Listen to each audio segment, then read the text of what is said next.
This was not easy. দীর্ঘ দিন দরবারের পর অবশেষে ইরান যুদ্ধ বন্ধে ঐতিহাসিক চুক্তি সম্পন্ন হয়েছে।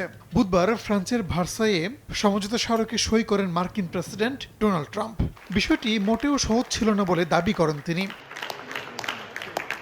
ইরানের সঙ্গে এই ঐতিহাসিক চুক্তির পরও পারস্য উপসাগরীয় অঞ্চল থেকে এখনই সেনা সরাচ্ছে না যুক্তরাষ্ট্র। প্যারিসে সাংবাদিকদের মুখোমুখি হয়ে ট্রাম্প জানান, চুক্তি হলেও মার্কিন বাহিনী আরও কিছুদিন ওই অঞ্চলে অবস্থান করবে।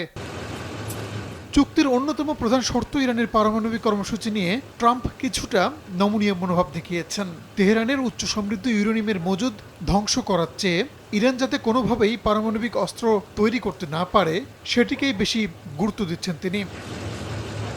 যুক্তরাষ্ট্রের সঙ্গে সমঝোতা স্মারকে সইয়ের বিষয়টি আনুষ্ঠানিকভাবে নিশ্চিত করেছে ইরানও। দেশটির পররাষ্ট্র মন্ত্রণালয়ের মুখপাত্র ইসমাইল বাঘাই রাষ্ট্রীয় সম্প্রচার মাধ্যম প্রেস টিভিকে জানান, ইরানের পক্ষ থেকে প্রেসিডেন্ট মাসুদ পেজেশকিয়ান এই চুক্তিতে সই করেছেন।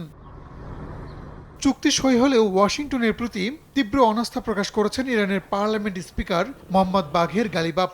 যুদ্ধে ইরানের বিজয় ঘোষণা করে দেশটির রাষ্ট্রীয় গণমাধ্যমকে তিনি জানান, এই শান্তি চুক্তি হলেও যুক্তরাষ্ট্রকে বিশ্বাস করা যায় না। শত্রুপক্ষ যুক্তির ভাষা না বুঝলে তেহরান আবারও শক্তির ভাষায় জবাব দেবে বলেও হুঁশিয়ার করেন তিনি। শুক্রবার সুইজারল্যান্ডে আনুষ্ঠানিকভাবে চুক্তি সই হওয়ার কথা ছিল, তবে একদিন আগেই তা হয়।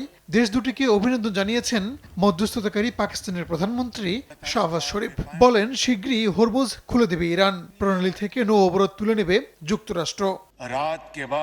রাহানুল রানা, সময় সংবাদ।